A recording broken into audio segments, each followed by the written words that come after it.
प्रणाम। हर हर महादेव। तो शिव महापुराण के दूसरे एपिसोड में आप सभी साधकों का स्वागत करते हुए आज से शुरू करते हैं पढ़ना। हिरण्यकशिपु वध। वराह रूपी विष्णु जी ने जब हिरण्याक्ष का वध कर डाला तो उसके भाई हिरण्यकशिपु विष्णु जी को अपना शत्रु मानने लगा। वह मंदराचल की एक गुफा में जाकर एक पैर के अंगूठे पे खड़े होकर भुजाएं ऊपर उठाकर ब्रह्मा जी का घोर तप करने लगा। हिरण्यकशिपु के तप से प्रसन्न होकर ब्रह्मा जी ने उसे वरदान देने गए। उसने ब्रह्मा जी से वरदान में मांगा कि मुझे कभी मृत्यु का डर ना रहे, मैं किसी अस्त्र शस्त्र पाश वज्र वृक्ष पर्वत आदि से ना मरूं, जल अग्नि मुझे ना मार सके, देवता दैत्य मुनि सिद्ध मनुष्य पशु कोई भी जीव मुझे ना मार सके, स्वर्ग में पाताल में बाहर भीतर दिन रात में मैं कभी न मरूं। ब्रह्मा जी तथास्तु कहकर अंतर्ध्यान हो गए। वह उठकर 40,000 वर्ष तक के लिए राज्य करने के लिए असुराधिपति बन गया। वह राज्य पाकर उन्मत्त हो गया और त्रिलोकी पर अत्याचार करने लगा। चारों ओर त्राही त्राही मच गई। वह सभी धर्मों का विनाश करने लगा। इस पर इंद्रादिक देवता ब्रह्मा जी को साथ लेकर क्षीर सागर में विष्णु जी के पास पहुंचे। उनको अपने सारे दुखों से परिचित कराया। विष्णु जी ने उन्हें हिरण्यकशिपु का वध करने का आश्वासन दिया। इसके बाद विष्णु जी नरसिंह का रूप धारण कर उसके पास गए। उन्होंने सब राक्षसों का वध कर दिया और निर्द्वंद इधर उधर घूमने लगे। हिरण्यकशिपु के पुत्र प्रहलाद ने उनकी बहुत प्रशंसा की। वे अपने पिता से बोले, आप इनकी शरण में चले जाइए, परंतु वह नरसिंह से युद्ध करने लगा। बड़ा घमासान युद्ध हुआ। नरसिंह के आगे उसकी एक न चली। नरसिंह भगवान ने उसे अपनी जांघों पर रखकर उसके मर्म स्थानों को अपने नखों से विदीर्ण कर दिया। उसकी मृत्यु के पश्चात प्रहलाद का राज्याभिषेक किया गया। इस प्रकार भगवान शिव से अंधक का जन्म, हिरण्यकश्यप का वध, प्रहलाद को राज्य प्राप्ति आदि की कथाएं आप लोगों को सुनाई। अब अंधक की कहानी सुनिए। तो अब अंधक की कहानी हम लोग सुनते हैं। एक बार अंधक ने उसके भाइयों से हंसी मजाक में कहा कि अब तुम्हारा राज्य से कोई प्रयोजन नहीं होना चाहिए। तुम्हारे पिता हिरण्याक्ष तो मूर्ख थे, जो नेत्रहीन विकृत रूप वाले पुत्र को शिवजी से ग्रहण किया।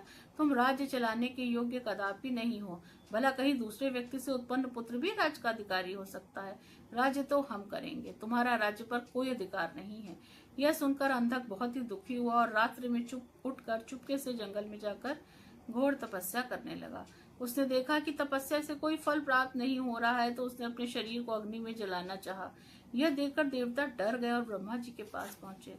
ब्रह्मा जी उसे वरदान देने आए। उसने ब्रह्मा जी से अमरता मांगी और कहा, मेरे नैनों में फिर से रोशनी आ जाए, राज्य मुझे प्रहलाद हो प्राप्त हो और प्रहलाद आदि मेरे भाई मुझे मेरे भृत्य बन जाएं। मेरी मृत्यु किसी व्यक्ति द्वारा ना हो, यहाँ तक कि श्री हरि और भगवान शिव जी भी मुझे न मार सके। ब्रह्मा जी ने कहा, यह संभव नहीं है, तुम कोई अन्य वरदान मांगो। इस पर अंधक ने कहा, मैंने जो बातें कही है वो तो मुझे मिले, परंतु शिव जी को छोड़कर मुझे कोई दूसरा न मार सके। ब्रह्मा जी तथास्तु कहकर अंतर्ध्यान हो गए। वह घर आ गया और अपना राज्य प्राप्त किया। प्रहलाद आदि सब भाई उसके भक्त हो गए। वह करोड़ों वर्षों तक राज्य करता रहा, परंतु बाद में कुसंगति में पड़ गया। उसने वेद मार्ग पर चलना छोड़ दिया। उसने पुत्रों, ब्राह्मणों और गुरु को त्याग दिया। एक बार वह मंदराचल पर जाकर महल बनवाकर उसमें विहार करने लगा। उसके मंत्रियों ने उसे सूचना दी कि एक जटाधारी साधु के पास सर्वांग सुंदर स्त्री है, उसे तुम ले आओ। परंतु उसे लाने के लिए वह स्वयं न जाकर अपने मंत्रियों को भेज दिया। तब उसके मंत्री जटाधारी शिवजी के पास पहुंचकर उनका मजाक उड़ाने लगे तथा उनकी पत्नी पार्वती को मांगने लगे। उनकी बात सुनकर शिवजी हंसकर बोले, मैं तो एक योगी महात्मा हूँ और सबका स्वामी हूँ तथा पाशुपत व्रत कर रहा हूँ। यह मेरी शक्ति सर्व समर्थ है। उससे जाकर अपनी इच्छा प्रकट करो और जो चाहे वह मांग सकते हो। यह बात सुनकर उन्होंने सब बातों से अंधक को परिचित कराया। यह सुनकर राजा अंधक क्रोधित हो गया। इसके बाद अंधक क्रोध में भर गया और मदिरा पान करके सेना को साथ लेकर शिवजी से युद्ध करने हेतु चल पड़ा। शिवजी के गणों ने गुफा का मार्ग बनाकर रखा था। शिवजी के गणों से मार खाता हुआ कामाग्नि से दग्ध होकर आगे को बढ़ता रहा। शिवजी के गणों ने अंधक को मारकर उसके सैनिकों को भगा दिया। उनमें बड़ा भारी युद्ध हुआ। जंगल के जानवर मांस चर्बी खाकर और खून पीकर आनंद करने लगे। शिवजी ने पार्वती से कहा, देखो इस संसार की कैसी अनोखी गति है। कभी कभी स्त्री के प्रसंग में अपनों से ही युद्ध करना पड़ जाता है।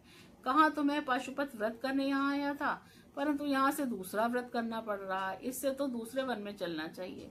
इतना कहकर भगवान शंकर दूसरे वन में तपस्या करने चले गए। परंतु पार्वती जी उसी वन में रह गईं। वह शिव जी की प्रतीक्षा मंदराचल पर ही करती रहीं। वीरगण उनकी रक्षा करते रहे। उसी समय काम से पीड़ित होकर अंधक उस गुफा में प्रवेश कर गया। उसने 505 दिन तक बिना कुछ खाए पिए निरंतर युद्ध किया। उसने वीरक को घेर लिया। देवताओं की शक्तियां पार्वती जी की रक्षा करने लगी। देवताओं की शक्तियों ने रणभेरी बचाई। वीरक सचेत होकर युद्ध करने लगा। नारायणी, ब्राह्मी, गौरी, इंद्राणी आदि देवियां अपने अस्त्र शस्त्रों से युद्ध करने लगी। 1000 वर्ष तक यह युद्ध चलता रहा। फिर भगवान शंकर भी वहां आ गए। अंधक ने भगवान शंकर के पास अपना दूत भेजकर पार्वती की मांग की। भगवान शिव जी ने क्रोध में भरकर दूत को समझाकर युद्ध का संदेश भेजा। तब अंधक महाबली गिल राक्षस को आगे कर शिव जी से युद्ध करने लाया।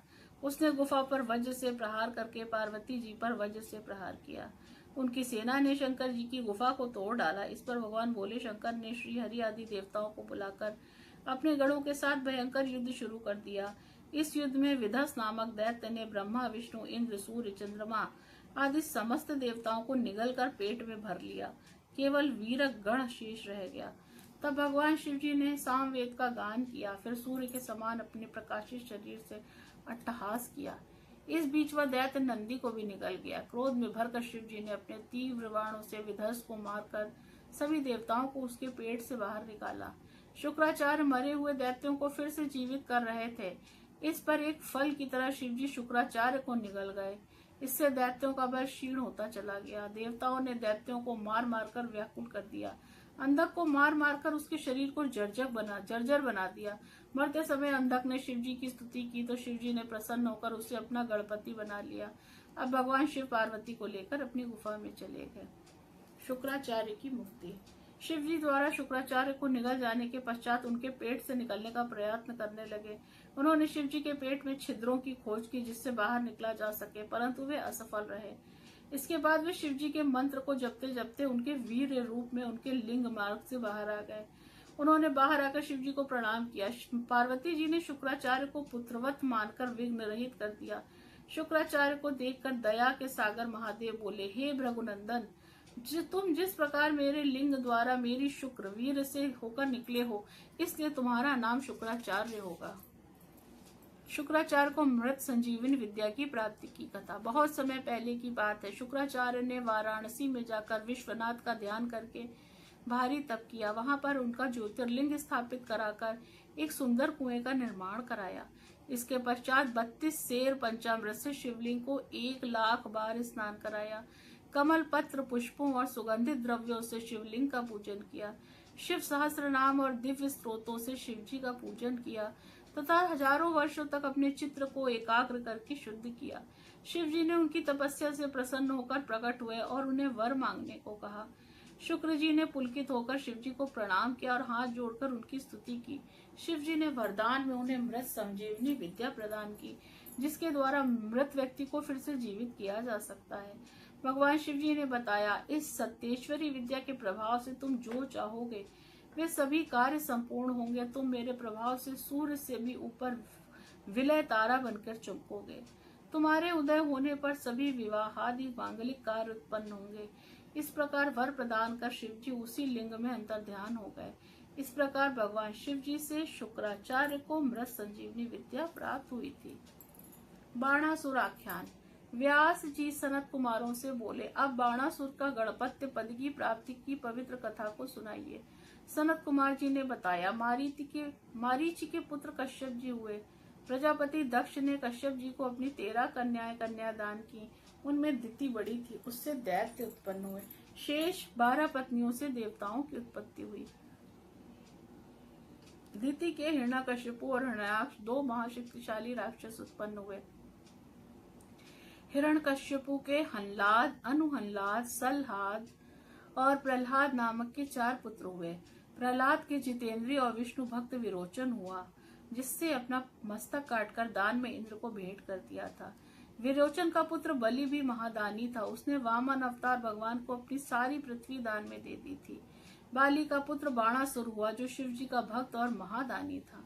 बाणासुर ने तीनों लोकों को विजय कर शोणित नाम की नगरी बसाई। एक बार बाणासुर ने वाद्य द्वारा शंकर भगवान को तांडव नृत्य द्वारा प्रसन्न किया। शंकर भगवान ने उस पर प्रसन्न होकर उसे वरदान मांगने को कहा। बाणासुर ने भक्तिपूर्वक उनके चरणों में प्रणाम करके उनके गढ़ों में अपना निवास मांगा।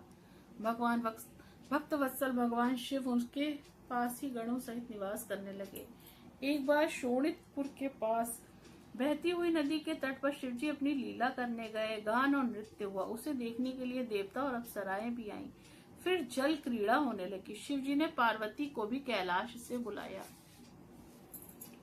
अप्सराएं सोचने लगी कि जब तक पार्वती जी नहीं आती तब तक कोई भी स्त्री यदि शिवजी के साथ जल क्रीड़ा करेगी तो भगवान शंकर उसे सर्वोत्तम सुंदरी का पद प्रदान करेंगे।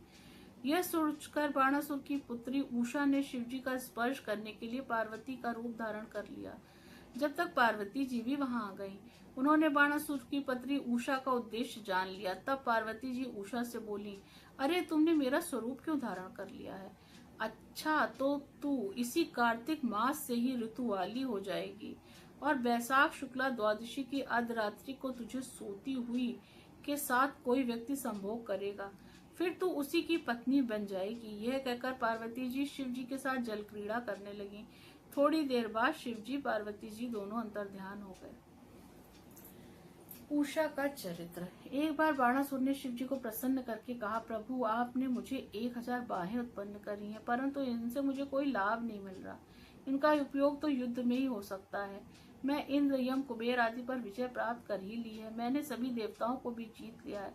मैं अब आप पर भी विजय प्राप्त करना चाहता हूँ, इसीलिए आप मुझसे युद्ध कीजिए। उसके बाद ही मेरी भुजाएं आपके शास्त्रों से जर्जरित होकर पृथ्वी पर गिरेंगी। इसी से मेरा मनोरथ भी पूर्ण हो जाएगा। यह सुनकर भगवान शिव क्रोध में भरकर बोले, तुझे बहुत अभिमान और अहंकार हो गया है। भक्त बाली के कुल में जन्म लेकर तुझे यह अभिमान शोभा नहीं देता, इसलिए तुझे शीघ्र अपने अभिमान की शांति मिलेगी। किसी शक्तिशाली व्यक्ति से अकस्मात तेरा युद्ध होगा और तेरा ये पर्वताकार विशाल भुजाएं एक एक करके पृथ्वी पर कट कट कर गिरेंगी। तब तेरी स्थापित शस्त्रशाला में उत्पात मचेगा। तब समझ लेना तेरा बुरा समय निकट है। यह सुनकर बाणासुर ने दिव्य पुष्पों से भगवान शंकर का पूजन किया और प्रणाम कर घर को लौट आया। एक दिन की बात है, बाणासुर अपनी ध्वजा को देखकर प्रसन्न होकर मन में सोचने लगा, ऐसा कौन पराक्रमी है जिससे मेरा युद्ध होगा। उसी समय वहां काल का आगमन हुआ। बाणासुर की पुत्री उषा वहां सुंदर वेश में उपस्थित थी। बैसाख का महीना था। वह रात्रि में श्रीहरि का पूजन किया करती थी। रात्रि को वह गुप्त स्थान में अंतःपुर में सो रही थी। तभी मायावश भगवान श्री कृष्ण के पुत्र अनिरुद्ध ने उनके साथ जबरदस्ती शारीरिक संबंध बनाकर पुनः द्वारिका को लौट गए। उषा ने अपने को दूषित समझकर सखियों से शरीर त्यागने की बात कही। उसकी बात सुनकर कुष्मांड की पुत्री चित्रलेखा ने उसे पूर्व का वृतांत सुनाया। इस पर उषा उस गुप्त पति को प्राप्त करने के उपाय सोचने लगी। तब चित्रलेखा ने सभी देवता, गंधर्वों, सिद्धों, नागों आदि के चित्र बनाकर उषा को दिखाए। मनुष्यों में उत्तम राम, कृष्ण, अनिरुद्ध, प्रद्युम्न के चित्र बनाए। निरुद्ध के चित्र को देखकर उषा ने चित्रलेखा को बताया कि इसी ने मेरा शील हरण किया है। तब चित्रलेखा ने उसका नाम, वंश आदि बताकर उसकी बहुत प्रशंसा की। उषा अनिरुद्ध पर मोहित होकर उन्हें पाने की उत्कंठा दिखाने लगी। इस पर चित्रलेखा ज्येष्ठ कृष्ण चतुर्दशी को द्वारिका गई। चित्रलेखा ने योग द्वारा अंधकार फैलाकर अनिरुद्ध को शैया सहित उठाकर क्षण भर में शोणितपुर आ गई। उषा ने आश्चर्यचकित होकर उससे काम क्रीड़ा करने लगी, परंतु इसकी ज्ञानकारी द्वारपालों को हो गई। द्वारपालों ने इसकी सूचना बाणासुर को दे दी। अपनी कन्या का यह दुष्कर्म देखकर बाणासुर को महान आश्चर्य हुआ। बाणासुर का युद्ध तथा उषा का विहार। बाणासुर ने उषा के कमरे में जाकर अनिरुद्ध को देखा और क्रोध में भरकर उसे लीला युक्त अपूर्व सुंदर व्यक्ति से बोला, तुमने मेरी पुत्री को दूषित कर दिया, इसलिए तू युद्ध के लिए तैयार हो जा। उसके सैनिक अनिरुद्ध को पकड़कर बाहर ले आए। इस पर अनिरुद्ध ने उन सैनिकों को मारकर पुनः उषा के पास चले गए। बाणासुर ने अपने मंत्री युद्ध प्रवीण कुष्मांड को अनिरुद्ध से युद्ध करने भेजा। अनिरुद्ध शिवजी द्वारा रक्षित थे, इसलिए कुष्मांड उस पर विजय प्राप्त करने में असफल रहा। अब बाणासुर स्वयं अनिरुद्ध से युद्ध करने आया। उसने अनिरुद्ध को नागपाश में जकड़कर एक पिंजड़े में कैद कर लिया। बाणासुर क्रोध में भरकर अनिरुद्ध का सिर काटने को तैयार होकर बोला, इसने मेरे कुल को दूषित किया है, बलात्कार का इसे यही फल मिलेगा। उस समय आकाशवाणी हुई, हे बाणासुर, तुम शिव भक्त हो, इसलिए क्रोध से काम ना लो। शिव जी सबके भगवान हैं, वे तुम्हारा सर्वनाश कर देंगे। आकाशवाणी की बात सुनकर उसका गुस्सा शांत हो गया। रात हो जाने पर अनिरुद्ध को कैद कर रखा था। उसने अनिरुद्ध को बंधन मुक्त कर दिया। बंधन मुक्त हो जाने पर अनिरुद्ध पुनः उषा के पास गए। कृष्णादि युद्ध वर्णन। 1 मिनट। उधर द्वारिका में अनिरुद्ध को ना देखकर महल में स्त्रियां रोने धोने लगी। श्री कृष्ण को महान दुख हुआ। बाद में नारद जी ने आकर बताया कि अनिरुद्ध को बाणासुर ने कैद कर रखा है। यह सुनकर भगवान श्री कृष्ण द्वारिका से यादवों की एक भारी सेना लेकर अनिरुद्ध को छुड़ाने के लिए चल पड़े। 18 अक्षोहिणी सेना के साथ श्री कृष्ण ने बाणासुर की राजधानी शोणितपुर को घेर लिया। बाणासुर भी युद्ध के लिए चल पड़ा। बाणासुर के साथ भक्त की रक्षा के लिए शिवजी भी आ गए। भगवान श्री कृष्ण और शिवजी का अद्भुत युद्ध होने लगा। श्री कृष्ण का शिवजी के साथ, प्रद्युम्न का कूष्मांड के साथ, कूप का कर्ण से बाणासुर के पुत्र शाम्ब के साथ युद्ध होने लगा। ब्रह्मास्त्र आदि सभी अस्त्र शस्त्रों का प्रयोग हो रहा था। शिवजी की तेज के कारण श्री कृष्ण के सैनिक ठहर नहीं पा रहे थे। श्री कृष्ण ने शीतला नामक ज्वर का प्रयोग किया, परंतु शिवजी ने उसे शांत कर दिया। इससे श्री कृष्ण के विस्मय का ठिकाना न रहा। फिर श्री कृष्ण सहित सबने मिलकर शिवजी की स्तुति की। श्री कृष्ण बोले, हे प्रभु, मैं आपकी आज्ञा से बाणासुर की भुजाएं काटने हेतु आया हूँ, इसलिए आप इस संग्राम से हट जाइए। आप मुझे बाणासुर को मारने की आज्ञा प्रदान कीजिए। इस पर महादेव बोले, आपका कथन सत्य है। मैंने बाणासुर को श्राप दिया है, आप इसका वध कर सकते हैं। तब श्री कृष्ण ने जीभ्रण करके बाणासुर की भुजाएं काट डाली। अब बाणासुर की केवल 2 भुजाएं शेष रह गईं। तब बाणासुर युद्ध बंद करके भगवान श्री कृष्ण को अंतःपुर में ले गया और वहां उसने अपनी कन्या को अनिरुद्ध को सौंपकर रत्नादि का महान दहेज दिया। उसने श्री कृष्ण का महान स्वागत किया। श्री कृष्ण अपनी पौत्र वधु और पौत्र को साथ लेकर कुटुंब सहित द्वारिका गए और वहां पर भारी उत्सव मनाया गया। बाणासुर को गणपत्य पद की प्राप्ति। बाणासुर अपनी अज्ञानता पर शिवजी के पास जाकर रोने लगा। उसने हस्त पदन्यास युक्त तांडव नृत्य किया। शिवजी उसके नृत्य पर प्रसन्न हो गए और उससे वर मांगने को कहा। उसने शोणितपुर का राज्य उषा के पुत्र के लिए मांगा और अपना दैत्य वंश से विनाश की प्रार्थना की। शिवजी ने उसे गणपत्य पद प्रदान किया। गजासुर वध का वर्णन। जब देवों की भलाई में देवी ने महिषासुर का वध कर दिया तो महिषासुर के पुत्र गजासुर ने उग्र तपस्या करके ब्रह्मा जी को प्रसन्न कर लिया। उसने तीनों लोगों को विजय कर लिया। उसने देवताओं को अपने चरणों में गिराकर प्रणाम करने के लिए विवश कर दिया और सबको महेंद्र पर्वत पर रहने की आज्ञा प्रदान की। वह विषय लोलुप बन गया। वह शास्त्रों की मर्यादा का उल्लंघन करके ब्राह्मणों तपस्वियों को क्लेश पहुंचाने लगा। तब इंद्रादि आदि सभी देवता शिवजी की शरण में गए और उन्हें अपनी विपदा से अवगत कराया। इस पर शिवजी त्रिशूल लेकर गजासुर का अंत करने को चल पड़े। उन्होंने गजासुर का सर अपने त्रिशूल से काट डाला। वह यह देखकर शिवजी की स्तुति करने लगा। तब शिवजी ने उससे वर मांगने को कहा। उसने वरदान मांगा कि प्रभु, यदि आप वास्तव में मुझसे प्रसन्न हैं तो मेरे चर्म से अपना ओढ़ना बना लें। इस पर शिवजी ने तथास्तु कहकर उसके लिए काशी नगरी में ज्योतिर्लिंग बनाया। गजासुर के मारे जाने पर देवता प्रसन्न हो गए। निहार्यवध। जब भगवान श्री हरि ने दिति के पुत्र को मार दिया तो दिति को इससे महान दुख हुआ। वो निहार्य के कारण ने आकर दिति को सांत्वना दी। तब निहार्य ने आकर दिति को सांत्वना दी और देवताओं पर विजय पाने का निश्चय किया। उसने दिति के पुत्र के मारे जाने के कारण ब्राह्मणों को माना, इसलिए उसने ब्राह्मणों का वध करना प्रारंभ कर दिया। काशी नगरी को ब्राह्मणों का मुख्य स्थान समझकर वह काशी पहुंच गया। वह काशी में ब्राह्मणों का वध करने लगा। निरहाय दिन में मायावी मुनियों की भांति ध्यान लगाकर उनके बीच में बैठ जाता और रात्रि होने पर ब्राह्मणों की पर्णशाला में जाकर उन्हें चीर कर खा जाता। एक बार शिवरात्रि के दिन वह शिव भक्त ब्राह्मण को खाने हेतु गया, परंतु वह ब्राह्मण शिव कवच पहने हुए था, इसलिए उसे ना खा सका, बल्कि शिवजी ने प्रकट होकर अपने मुष्टि प्रहार से उसका अंत कर दिया। बिंदल उत्पल नामक दैत्यों का विनाश। बिंदर और उत्पल नामक के 2 दैत्य थे। उन्होंने तप करके भगवान शंकर से यह वरदान मांगा कि हम किसी से ना मरे। भगवान वरदान प्राप्त करके वे बड़े अभिमानी बन गए। उन्होंने सारे ब्रह्मांड पर विजय प्राप्त कर ली। उन्होंने देवताओं को भी जीतकर उन पर तरह तरह के अत्याचार करने लगे।